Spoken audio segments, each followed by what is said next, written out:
उधम सिंह नाम है। और ये कहा कि हिंदू मुसलमान सिख एक नहीं होंगे तो हम जुल्म के खिलाफ नहीं लड़ सकते। थाना भवन वेस्टर्न यूपी में 14 लड़कियां एक साथ फांसी पर लटकाई जाती हैं और जलाई जाती हैं। उनके नाम और उनकी जातियां सुन लीजिए जरा मेरे से, ये भी अंग्रेजों के दस्तावेजों से। वो बंदा जिसने कहा उर्दू कुरान इस्लाम के नाम पर हमने देश हासिल किया, उसको उर्दू भाषा नहीं आती थी। 99% जो मुसलमान हैं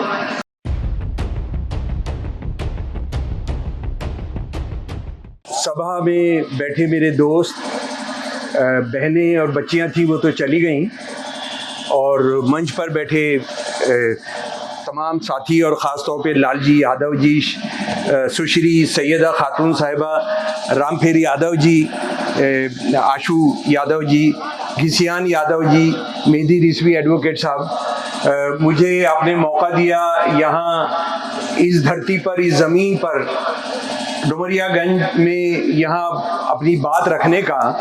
और मुझे बहुत गर्व है यहाँ जब ये सुना भी था, क्योंकि मैं 1857 का रिसर्चर हूँ। 1857 में इस इलाके में चप्पे चप्पे पर जो हिंदू मुसलमानों ने मिलकर जाने दी हैं, हिंदू मुसलमानों की सारी जातियों ने मिलकर जिस तरह से जाने दिए हैं, उनके नाम मेरे पास हैं। वो गांव मेरे पास जमा है जो जला दिए गए। और ये लड़ाई, ये पूरी आजाद हो गया था ये पूरा इलाका अंग्रेजों से।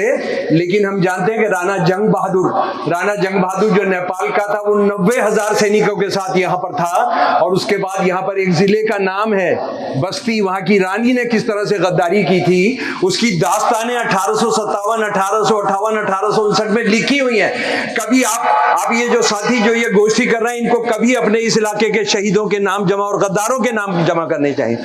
कितनी जमीनें किसको दी गई थी, वो मैं साझा करना चाहता हूँ। 40 से ज्यादा इस साइज के पेज हैं जिसमें शहीदों के नाम हैं, किस दिन उनको शहीद किया। ये अंग्रेजों के दस्तावेजों की बुनियाद पर मैं आपको बता रहा हूँ, वो कभी हम लोग साझा करेंगे। असल में 1857 पर आपने इस जगह पर तो जरूर 1857 की याद में कभी जरूर आपने प्रोग्राम करना चाहिए। यहाँ एक एक इंच पर हिंदू मुसलमानों ने साथ साथ जान दी है, एक इंच पर। बहुत जरूरी बातें प्रोफेसर राजेंद्र जी, मेरे दोस्त रतन लाल जी ने बात रखी है, वो उसमें कुछ बढ़ाया नहीं जा सकता। और मैं उनका धन्यवाद करता हूं कि उन्होंने इतने ठोक कर, इतने जबरदस्त तरीके से वो सारी चीजें रखी हैं। एक ऐसे झूठे समाज के बारे में, एक ऐसे रीढ़ की हड्डी के बिना समाज के बारे में, एक ऐसे समाज के बारे में जिसका दिल दिमाग पत्थर है, एक ऐसे राज्य के बारे में, एक ऐसी सियासत के बारे में, एक ऐसी सरकार के बारे में, एक ऐसे समाज के बारे में जिसके जो हैसियत वाले लोग हैं उनका दिल पत्थर का हो चुका है, उनके बारे में बहुत साफ बात रखी है। और डॉक्टर रतन लाल ने जो सवाल उठाया वो बहुत गंभीर सवाल है। देखिए, हम लोग जो सब जगह घूम रहे हैं, हमारा मकसद क्या है कि हमने आपको गुदगुदी देने वाला भाषण नहीं, हमने आपको बौद्धिक तौर पर तैयार करना है। लड़ाई दिमाग की होनी है, ये ताकत की लड़ाई नहीं है, ये दिमाग की लड़ाई है। और दिमाग की लड़ाई के लिए आपने सच्चाइयों को जानना होगा, तथ्यों को जानना होगा, उसको समझना बहुत ज्यादा जरूरी है। तो डॉक्टर रतन लाल ने ओबीसी एसपी की बात की थी, लेकिन मैं जो मुसलमानों के नेता हैं, जो मुसलमान हैं, वो इस देश में 14.5% हैं। 14.5% का मतलब हो गए कि लगभग 20 करोड़ लोग इस देश के, 20 करोड़ लोग जो दलित हैं, जो भारतीय समाज के शूद्र हैं। 99% उसमें से वो हैं जो शूद्र कहलाते थे, वो मुसलमान हुए।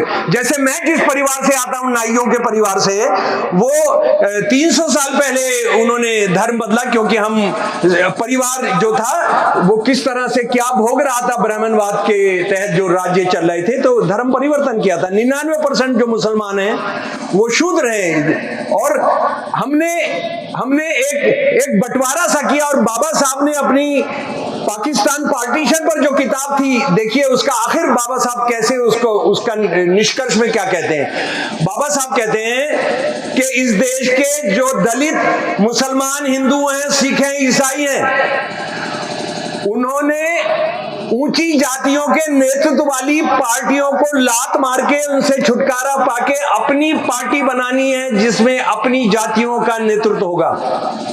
बाबा साहब ये कब कह रहे हैं? सन 1940 के अंदर बाबा साहब कह रहे हैं कि मुसलमानों के ठेकेदार, वो मुसलमान ऊंची जातियों की पॉलिटिक्स, मुस्लिम लीग, आप जानते हैं किस तरह से उन्होंने कि मुसलमान अलग कौम होती है।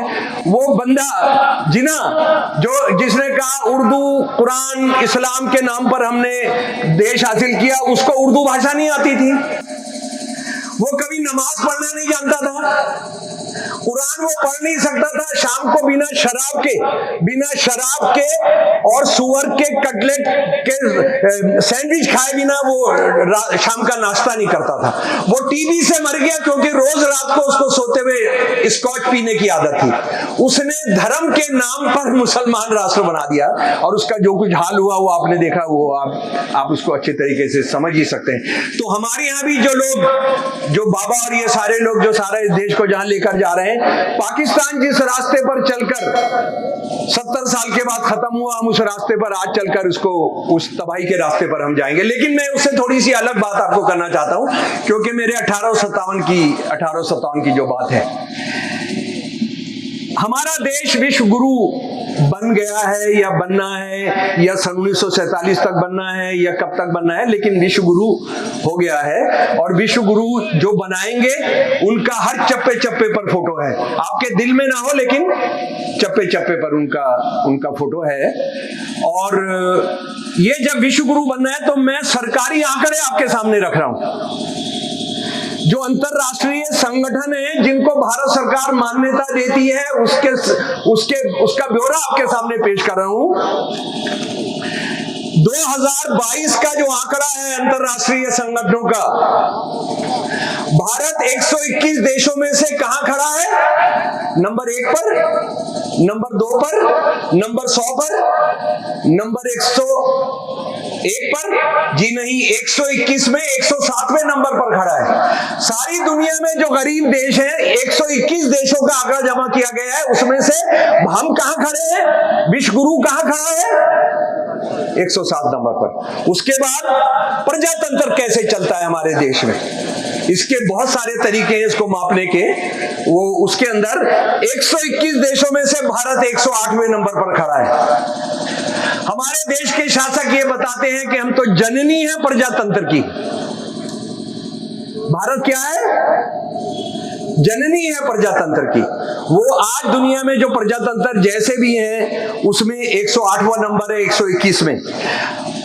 भूखमरी में 2023 का आंकड़ा है, 125 देशों का आंकड़ा जमा किया गया। भारत कहां पर है? 111वें नंबर पर खड़ा है, 111वें नंबर पर। अखबारों की बोलने की स्वतंत्रता 180 देशों का जमा किया गया, भारत नीचे 161 नंबर पर है। आज दुनिया के अंदर जितने पत्रकार हमारे देश के अंदर बन रहे हैं, जितने लेखक बन रहे हैं, जितने बुद्धिजीवी बन रहे हैं, और उसमें बहुत सारे बहुजन हैं, बहुत सारे दलित हैं, बहुत सारे ज्यादा माइनॉरिटीज के हैं, वो सारी दुनिया में हम चीन, पाकिस्तान की बराबरी करते हैं, हम रूस की बराबरी करते हैं। और उसके बाद हमारे देश के अंदर जो बच्चियों के साथ रेप होते हैं, बलात्कार होते हैं, उसका जो आंकड़ा है वो भी सुन लीजिए। हर दिन सरकारी आंकड़ा, national crime record bureau, home ministry का अमित शाह जी का डिपार्टमेंट है, अमित शाह जी का डिपार्टमेंट है। 2021 के अंदर हर रोज 86 बलात्कार होते थे। कितने होते थे? और 86 को जरा 24 घंटे में बांट लेंगे तो मुझे लगता है वो काम मैं आपके लिए छोड़ रहा हूं। जरा बताइएगा 1 घंटे में हमारे देश में कितने बलात्कार होते हैं? इतने बलात्कार सिर्फ अमेरिका में होते हैं, इतने बलात्कार सिर्फ पाकिस्तान में होते हैं, इतने बलात्कार कुछ अफ्रीकन कंट्रीज में होते हैं। सरकारी आंकड़ा, अगर कोई एक गलत साबित करता है मैंने झूठ बोला है, जो सजा आप मुझे देना चाहेंगे, जहां पर कहेंगे मैं आपका ना सर आपके सामने पेश कर दूंगा। और दलित बच्चियों के साथ, बहुजन बच्चियों के साथ रोज 10 दलित बच्चियों के, बहुजन बच्चियों के साथ रेप होता है। उसमें से 7 या 8 की रिपोर्ट नहीं लिखी जाती है, सिर्फ 2 की रिपोर्ट लिखी जाती है। ये भी सरकारी आंकड़ा है। और उसके अंदर जो सजा मिलती है वो कितना है, 3% से भी कम सजा मिलती है। अच्छा, अब मैं जरा अपने आज के देश पर आपको ले आना चाहता हूं, अपनी मादर वतन पर ले आना चाहता हूं, भारत माता पर ले आना चाहता हूं, इंडिया पर ले आना चाहता हूं। हम गरीबी में 107वें नंबर पर हैं, 121 में, हम भूखमरी में 111 नंबर है, 125 में। आप लखनऊ तो गए होंगे, लखनऊ का आपने मेट्रो देखा है, आपने अयोध्या के बाहर जो एयरपोर्ट बना है वो देखा है, आपने आजमगढ़ के बाद जो दुनिया का बहुत बड़ा एयरपोर्ट बनना है वो आपने देखा है, जिसका ये राजीव यादव बहुत बहादुरी के साथ वहां पर उसके खिलाफ स्ट्रगल कर रहे हैं। आजमगढ़ के अंदर हजारों एकड़ जमीन ली जा रही है। हमारे यहाँ भूखमरी क्यों है, हमारे यहाँ पॉवर्टी क्यों है? पैसा नहीं है, हमारे पास पैसा नहीं है सरकार के पास। ये मेट्रो के लिए पैसा कहां से आया है? ये जो हवाई जहाज बन रहा है इनका पैसा कहां से आया है? हम दुनिया का नंबर 2 पर हथियार खरीदने वाले देश हैं, वो पैसा कहां से आ रहा है? कौन दे रहा है वो पैसा? आपके पास मेट्रो के लिए पैसा है, आपको हमारी परिवहन बस सर्विस जो है उसके लिए पैसा नहीं है। जब सारा देश धरातल में जा रहा है, सारे देश के नौकरियां इतिहास में पहली बार बताया गया है कि जो ग्रेजुएट हैं 65% बेरोजगार है, उनको कोई नौकरी नहीं है, सरकारी आंकड़ा है। तो ये पैसा स्कूल कॉलेज के लिए नहीं है। जब मैं दिल्ली से चला हूं तो इंडियन एक्सप्रेस दिल्ली का एक बड़ा अखबार है, वो 2 दिन से रिपोर्ट कर रहा है कि पता नहीं, आप अपनी यहां भी देखिएगा, जो यूपी के हेल्थ सेंटर्स हैं, जो 60 हेल्थ सेंटर हैं या शायद 50 हेल्थ सेंटर हैं, वहां की क्या हालत है, वहां कंपाउंडर भी नहीं है। उनके लिए पैसा क्यों नहीं है? मेट्रो के लिए आपके पास पैसा है। ये सवाल हम पूछेंगे ना, क्यों गड़बड़ हुआ है? ये गड़बड़ इसलिए हुआ है 1857 जो भारत की पहले जंग आजादी थी, जो भारत की पहली जंग आजादी थी, जिसमें दलितों ने, इस देश के लोगों ने, गरीबों ने रानियों के साथ मिलकर, राजाओं के साथ मिलकर जाने दी थी। वो जो हमने सपना जिसके लिए जानी दी थी, उस पूरी लड़ाई को हमने बुला दिया। आज जब हम ये कहते हैं कि हम गरीब क्यों हैं, हम बेरोजगार क्यों हैं, हम भूखमरी का शिकार क्यों हैं, हमारे माँ बाप कैंसर से मर जा रहे हैं, हम उनको एस्पिरो की गोली नहीं दे पाते, तो ये सवाल हम पूछते हैं क्योंकि 1857 में हमारे पुरखे जो थे, उन्होंने जो किया था उसका मैं 1857, 1858, 1859 के कुछ दस्तावेज आपके सामने करूंगा। एक तो सबसे पहले मैं बात आपके सामने करना चाहता हूं, इस देश के सबसे बड़े दुश्मन कौन है? मुसलमान है। मुसलमानों की वजह से सारी दिक्कत हो रही है। मुसलमान नाम के जो राजा थे वो सारे इस्लामी राज चाहते थे और वो बहुत जुल्म करते थे। राजा तो जुल्म ही करते हैं, है ना? अगर रावण भी राजा थे तो रावण मुसलमान नहीं थे, लेकिन रावण ने जो कुछ किया था, जो हम हिंदू कथानक है उसके हिसाब से जो हम जानते हैं कि रावण तो नहीं थे। महाभारत जो है वो मुसलमान हिंदुओं के बीच में तो नहीं हुई थी, जिसमें हमको बताया जाता है आरएसएस की शाखा में कि 160 करोड़ लोग मारे गए थे 8 घंटे की लड़ाई में, सिर्फ 8 लोग बचे थे। कितने लोग बचे थे? 8 लोग बचे थे। 160 करोड़ लोग मारे गए थे। वो तो हिंदू मुसलमानों में नहीं हुई थी। अच्छा, अब मुसलमान नाम का राजा वो इस्लामी राज चला रहा था, उसका उदाहरण मैं आपको बताता हूं। ये अगर सीआईडी वाले या पुलिस वाले साथी हैं, अभी गूगल डालकर देख लें। अकबर किसके लिए लड़ रहा था? मुसलमान इस्लाम के लिए लड़ रहा था। राणा प्रताप उनका द्वार बना हुआ है, वो किसके लिए लड़ रहे थे? हिंदुओं के लिए लड़ रहे थे। लेकिन मेरे प्यारे दोस्तों, क्या आप इस बात को जानते हो कि अकबर और राणा प्रताप का कभी जंगी मैदान में मुकाबला ही नहीं हुआ? कभी नहीं। अकबर और राणा प्रताप का कभी मुकाबला नहीं हुआ। अकबर की तरफ से कौन लड़ने गए वहां पर? उनके साले। कौन थे उनके साले? मानसिंह। बोलिए ना ऊंची आवाज में। मान सिंह थे उनके साले। मान सिंह की बहन अकबर की सबसे प्रिय बीवी थी। औरंगजेब बहुत जालिम राजा था, बहुत जालिम राजा था।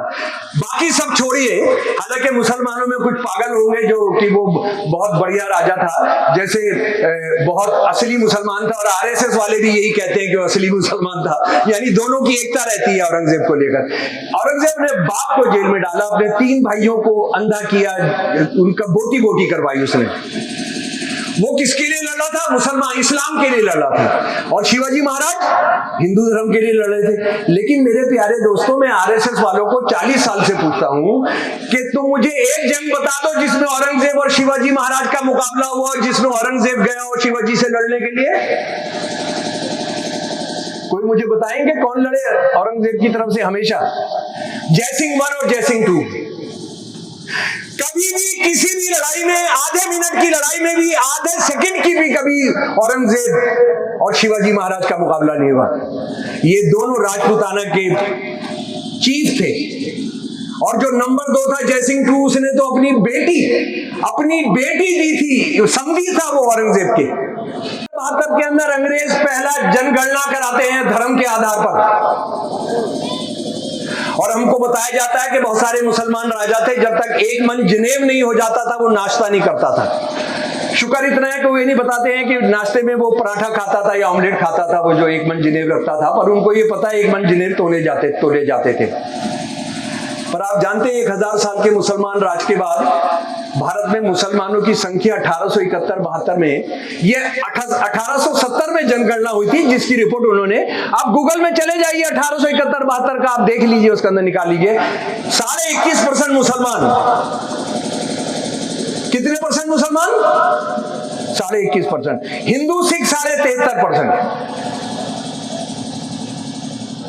और बौद्ध, जैन, क्रिश्चियन, ट्राइबल्स 5%। अगर वहां कत्लेआम हो रहा था और सब कुछ हो रहा था, तो ये तो इस देश में तो हिंदुओं का नाम लेवा नहीं होना चाहिए था। लेकिन हम ये सवाल पूछते नहीं है। हम ये कॉमन सेंस के, सामान्य बुद्धि के सवाल है, हम ये नहीं करते हैं। हम ये सवाल नहीं करते हैं।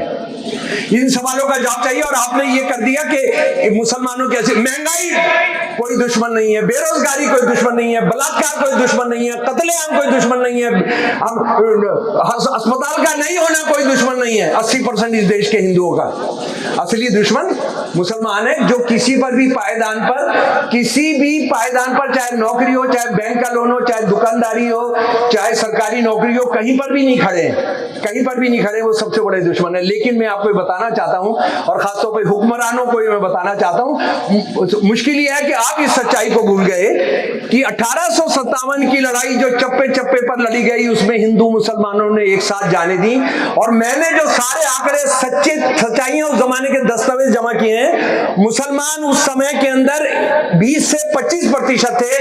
उनकी जो कुर्बानियां हैं, जो नाम मेरे पास है, वो 40% कुर्बानियां हैं उनकी, दलितों की। और मैं मुसलमानों को दलित ही मानता हूं, मुसलमानों को बहुजन ही मानता हूं। मैं मुसलमान को एक धार्मिक समुदाय के तौर पर मैं नहीं लेता हूं। और उस जमाने के दस्तावेजों से मैं आपको बताना चाहता हूं, थोड़ा समय है ना जी। एक सबसे बुनियादी बात, 1857 11 मई को क्रांतिकारी सेना मेरठ से आते दिल्ली पहुंचती है। उसमें 80% हिंदू हथियारबंद है, 20% मुसलमान है।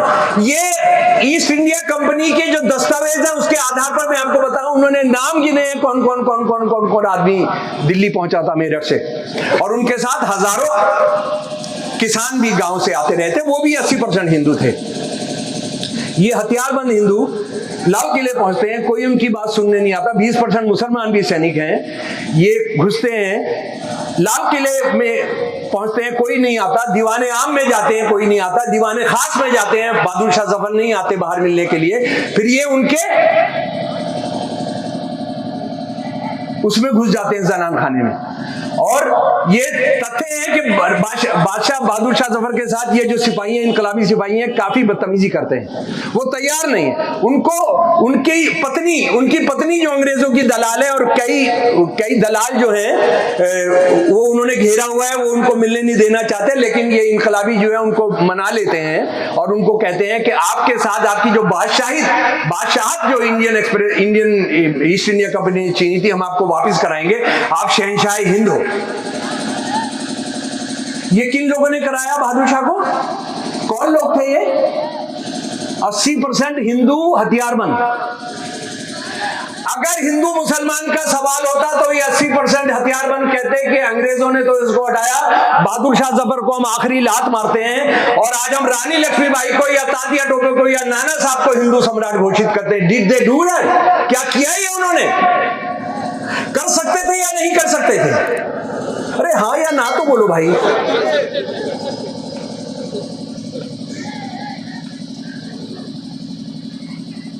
डुमरियागंज में हो, चप्पे चप्पे पर लड़े थे, हाँ ना कहते हुए शर्मा रहे हो। क्या अगर हिंदू मुसलमान का बंटवारा होता तो क्या होता उस दिन?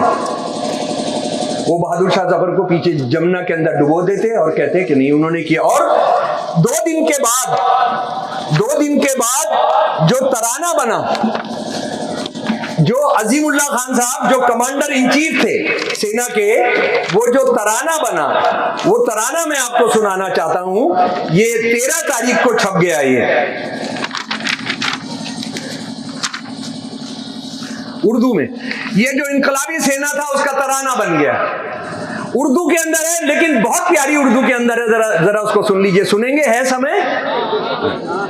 हम हैं इसके मालिक हिंदुस्तान हमारा। अजीमुल्लाह खान साहब, अजीमुल्लाह खान, ये पूरे जैसे हमारे यहाँ आजकल अजीत डोभाल है ना, अजीत डोभाल सिक्योरिटी एडवाइजर, ये क्रांतिकारी सेना के सिक्योरिटी एडवाइजर थे और ये रानी लक्ष्मीबाई की तरफ से इंग्लैंड भी गए थे उनका केस लड़ने के लिए। ये फारसी जानते थे, अंग्रेजी जानते थे, फ्रेंच जानते थे, अरबी जानते थे, संस्कृत जानते थे। 13 तारीख को दिल्ली के एक अखबार ने, प्यामे आजादी ने 13 मई को ये तराना छाप दिया। हम हैं इसके मालिक हिंदुस्तान हमारा, पाक वतन है कौम का जन्नत से भी प्यारा। ये हमारी मिल्कियत हिंदुस्तान हमारा, इसकी रूहानियत, इसके अध्यात्म से रोशन है जग सारा। कितना कदीम कितना नईम, सब दुनिया से न्यारा, करती है जरखेज जिसे गंगो जमन की धारा। समझ गए ना? यानी कितना अद्भुत, कितना पुराना। और हम गंगो जमन की जो पानी है वो हमारी सिंचाई करती है। ऊपर बर्फीला पर्वत पहरेदार हमारा, नीचे साहिल पर बसता सागर का नकारा। इसकी खाने यानी खदाने उगल नहीं, सोना हीरा पारा। इसकी शानो शौकत का दुनिया में जयकारा। आया फिरंगी दूर से ऐसा मंत्र मारा, लूटा दोनों हाथों से प्यारा वतन हमारा। आज शहीदों ने तुमको अहले वतन ललकारा, तोड़ो गुलामी की जंजीरें, बरसा अंगारा। हिंदू मुसलमान सिख हमारा भाई प्यारा प्यारा, ये है आजादी का झंडा, इसे सलाम हमारा। कब लिखा गया था ये? 13 मई को छप गया 1857 को। यानी अजीमुल्लाह ने 11 और 12 के बीच में इसको लिख दिया। और वो क्या कह रहे हैं? हिंदू मुसलमान सिख हमारा भाई प्यारा प्यारा। आज के शासक हमको क्या बता रहे हैं? ये तो आग और तेल है। 5 जून 1857 को खत लिख रहा है,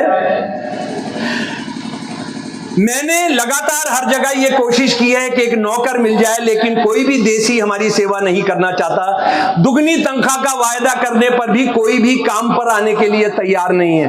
ये उनके घर में काम करने वाले कौन होते थे? हम लोग होते थे, बहुजन होते थे। किसी भी कीमत पर आने को ये कौन कह रहा है? ये दिल्ली के मोर्चे का, अंग्रेजों का एक बड़ा अफसर। उसके बाद विलियम केई एक अंग्रेजों का बड़ा हिस्टोरियन था। बगावत शुरू होने से पहले अंग्रेजों के घरेलू नौकर काम छोड़कर चले गए थे और बहुत जगहों पर इन नौकरों ने गायब होने से पहले अपने अंग्रेज मालिकों के हथियारों को नाकारा कर दिया था।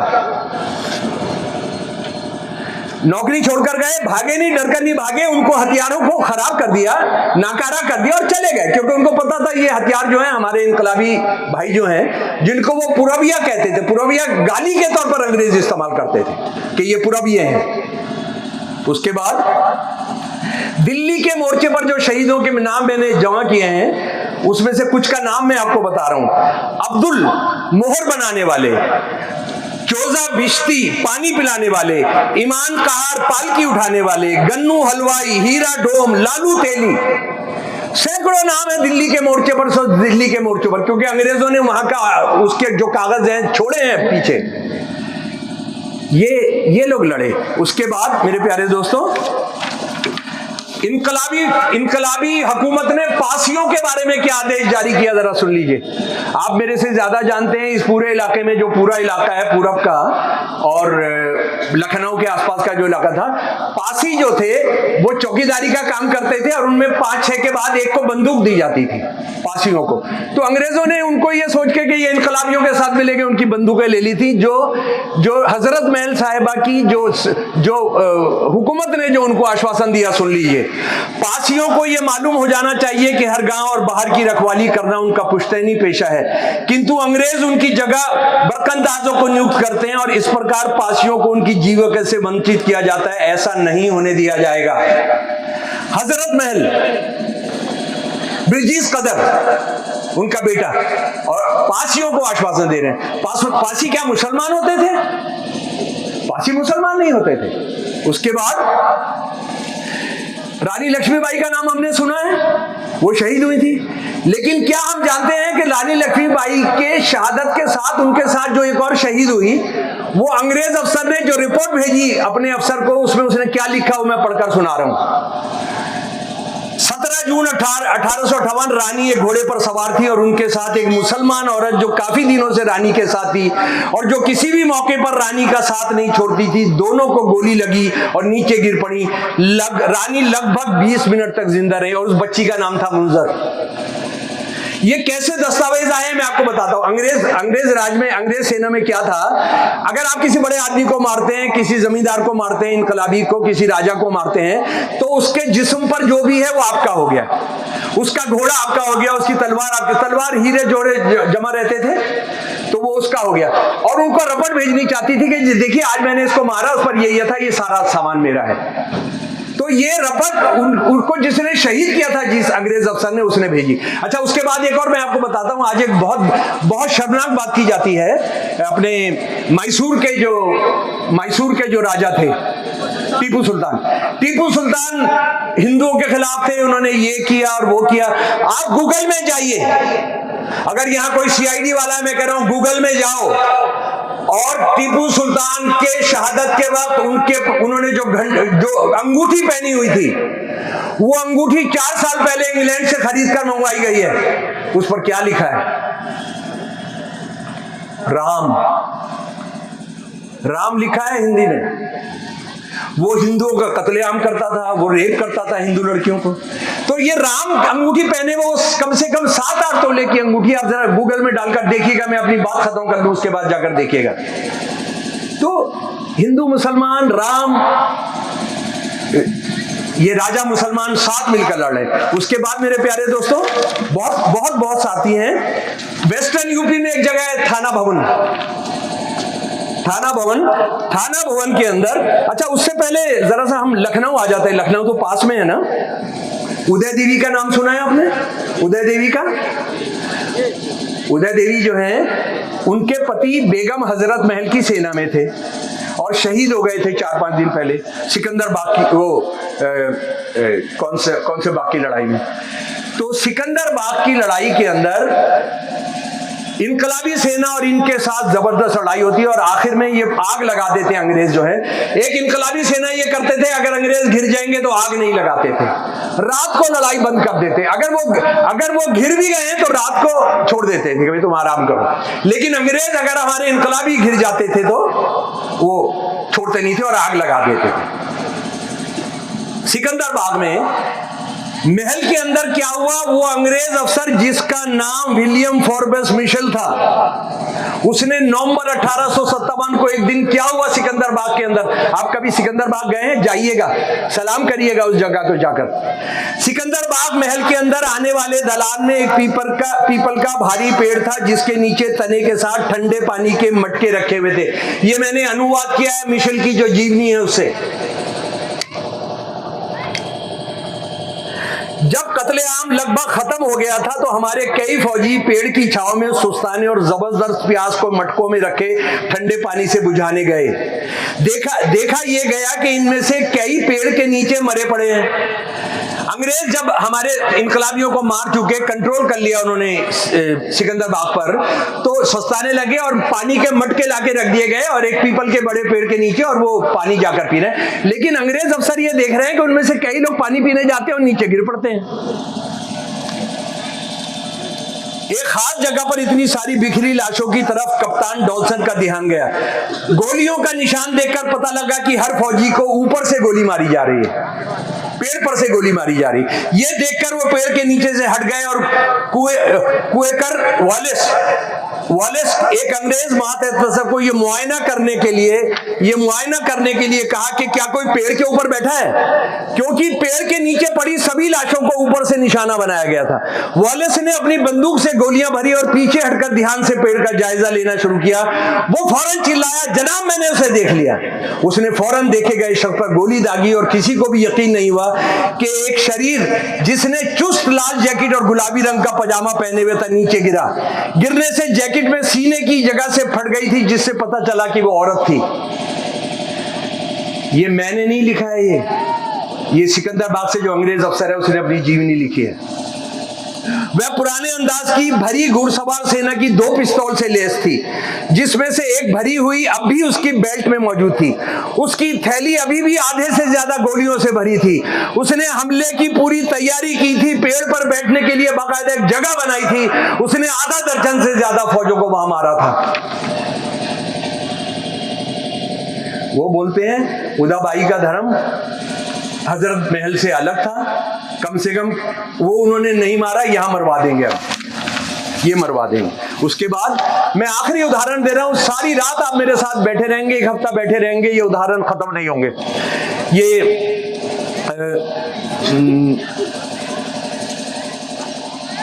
क्या कह रहा था मैं आपको, वो जगह थाना भवन वेस्टर्न यूपी में 14 लड़कियां एक साथ फांसी पर लटकाई जाती हैं और जलाई जाती हैं। उनके नाम और उनकी जातियां सुन लीजिए जरा मेरे से। ये भी अंग्रेजों के दस्तावेजों से हमको बताया जाता है, हिंदू मुसलमान और सब जातियां, तो हम ओबीसी एससी से लड़ रहे हैं, एससी एसटी से लड़ रहे हैं। यहां देखिए क्या हो रहा था जी। सबसे पहले महिला जिनका सबसे ज्यादा उम्र जी, असगरी बेगम सैयद परिवार से थी। आशा देवी एक गुजर परिवार से थी। बख्तावरी, इनकी जाति नहीं पता लगा है, जो मैंने कोशिश की है, ये भी किसी किसान जाति से थी। भगवती देवी त्यागी परिवार से थी। हमारे वेस्टर्न यूपी में त्यागी होते हैं जो ब्राह्मण माने जाते हैं लगभग।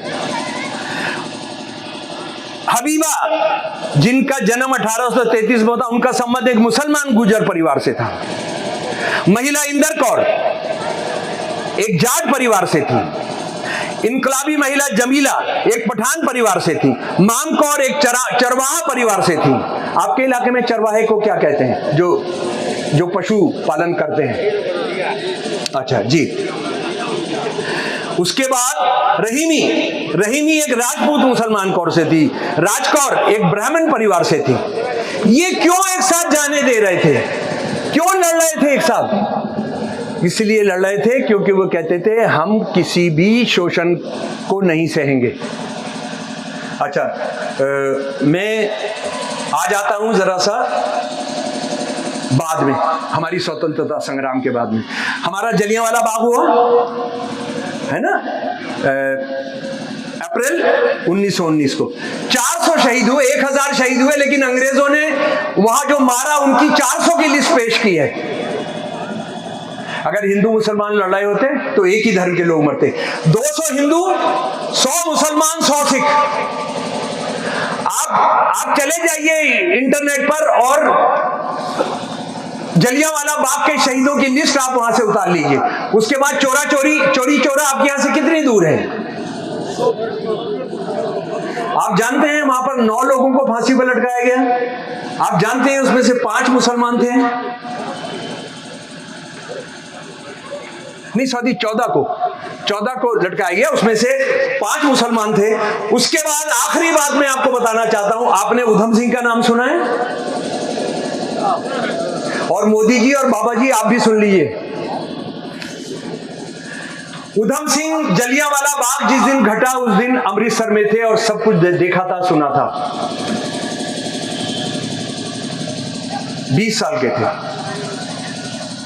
मैं इसका बदला लूंगा और इन दोनों को मारूंगा।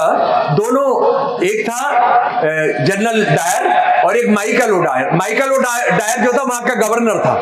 तो ये जनरल डायर जिसने सीधी गोली चलाई थी वो तो मर गया था हैजे से बीच में। तो ये इंग्लैंड में चला गया था माइकल ओडायर जो था। ये देखिए यहां से गए मलेशिया, इंडोनेशिया, उसके बाद सारी दुनिया घूमते रहे, मजदूर आंदोलनों में काम करते रहे, बढ़ई का काम करते रहे, लोहार का काम करते रहे, क्या क्या करते रहे, और ये लंदन पहुंच गए। और लंदन में एक दिन कैक्सटन हॉल में सन 1940 के अंदर उन्होंने गोली मार दी इसको, डायर को, माइकल ओडायर को, और गिरफ्तार कर लिया गया।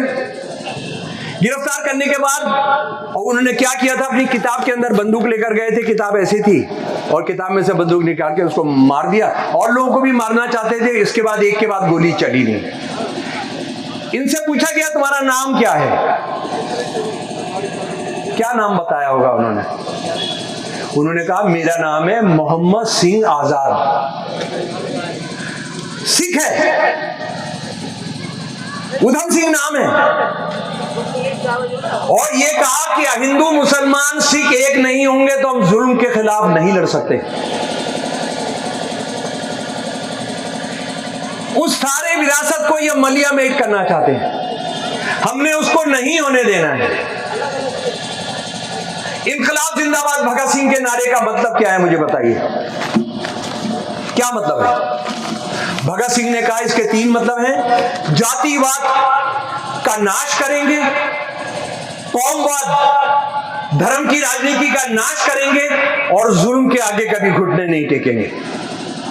बाबा साहब जो कह रहे हैं वो भगत सिंह कह रहे हैं। हिंदू मुसलमान सिख होने चाहिए वो उधम सिंह कह रहे हैं। ये जो आरएसएस के लोग हैं जो आज देश में राज कर रहे हैं, ये स्कूल के पीछे भी कभी स्कूल में नहीं गए हैं। और आखिर में मैं गीत से आपकी अपनी बात खत्म करता हूं जी। ठीक है, गीत सुना दूं, और जो साथी मेरे साथ गा सकते हैं वो गाएं। ठीक है, साथी बृजमोहन का गीत है ये। और हम जो धार्मिक जातिगत हिंसा में, धार्मिक हिंसा में जो हमारे दोस्त मारे जाते हैं, मेरे कई दोस्त शहीद किए गए खालिस्तानियों द्वारा, हिंदुत्ववादी क्रिमिनल्स द्वारा, इस्लामिस्ट द्वारा, तो उनकी याद में ये गीत एक तराना बन गया है, ये आपके सामने पेश है। चले चलो दिलों में घाव लेके भी चले चलो, चले चलो दिलों में घाव। भाई साहब जरा सा सुन लीजिए, आपके लिए भी है।